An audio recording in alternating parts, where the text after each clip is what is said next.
It's that time of the year where we start to gear up for the Dynasty rookie draft season, where we look at these prospects nonstop. We look at the wide receivers, we look at the running backs, tight ends, quarterbacks. We go over these rookies until it's blue in the face. We rank them, we talk about them again, and then we talk about them again.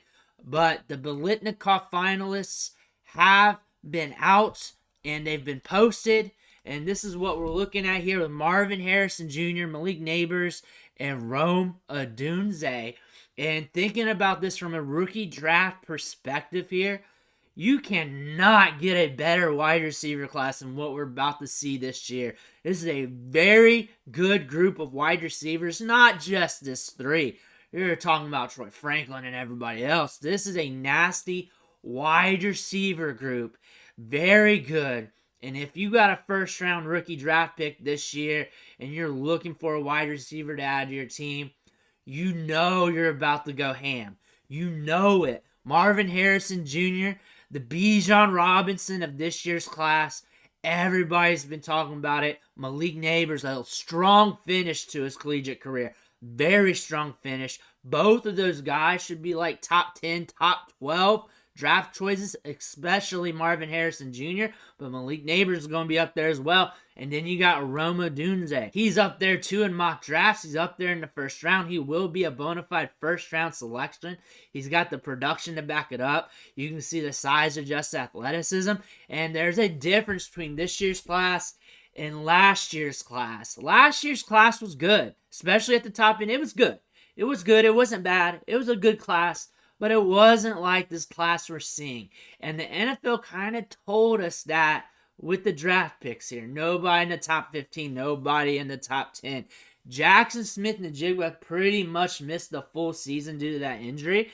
If he would have played another year and had another blow-up year in college football, things might have been different for him, and his NFL start might have been different for him as well. Also, he started a year kind of injured, but still the production really wasn't there. But we're not talking about the production. We're just talking about the prospects here. So you got a wide receiver who's considered a top dog missing a year, but not really on that Jamar Chase level. You got Quentin Johnston, drafted 21 overall. A very volatile prospect. A prospect you can see doing this, but also this. Highly debated, and that is what should be happening with a prospect like this, because you saw the drops, you see it on tape, you don't see the separation. You see a little bit of the production, but it's more on the market share wise and not the top tier counting stats. You didn't really have that. You can make cases up and down that spectrum. Zay Flowers, a little bit older wide receiver prospect, stayed an extra year in college, had that dog in him, had a good combine, worked his way up into the first round instead of being a standout like we're seeing from this class right here with Marvin Harrison Jr., Nabers, Odunze. Remember, he's drafted third wide receiver overall. The top wide receivers in this class are going to be very sticky. Jordan Addison being the fourth wide receiver drafted in this class, considering he got Kenny Pickett drafted in the first round, I think he probably could have went a little higher. I think the NFL kind of slept on him. But size matters too, especially when you're projecting out. And then also when you think about the wide receiver class coming up versus the last wide receiver class we had, the one prior to that, the one prior to that, we look at the freshman that's coming into college, the freshmen from this year, the 2024 recruits. We look at how deep the wide receiver class is.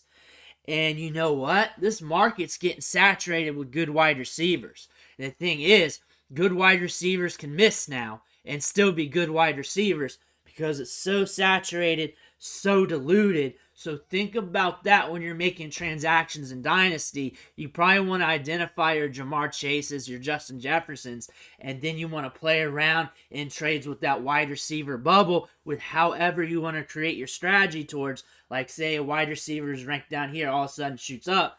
Maybe you sell them off, get some wide receivers down here that has good profiles, and then keep rotating that out as they shoot up. You keep doing it. You keep backfilling with picks, whatever you want to do.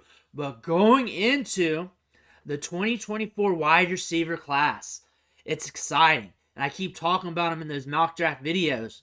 those wide receivers that we're seeing in the first round of rookie drafts, I am going nuts with them. I am going to pick wide receiver after wide receiver and mess around with the running backs, maybe second and third round. But really, I'm drafting wide receivers until the well is dry. Marvin Harrison Jr., that's the name everybody's after. Malik Nabers, he's on the come up of being a Marvin Harrison Jr.-esque prospect. He's getting a lot of buzz lately. Odunze at cost is a wide receiver we're going to be looking at pretty heavy this year. And along with a lot of others, Troy Franklin did not enter this list, did not make it as a finalist. A lot of people are hot and heavy on him. I haven't forgotten. I like him at price too. Along with a lot of other wide receivers, we're going to go over them during the draft process, during the rookie draft process, where we try to analyze these guys for fantasy football. That's why you need to hit that subscribe button right now so you don't miss out on that, because we're going to ramp things up slowly throughout November, more in December, and then January, we're sprinting like we always do and we'll always will do. Hit that subscribe button. Stop missing out. I want to thank you for watching, though. Catch you on the next video.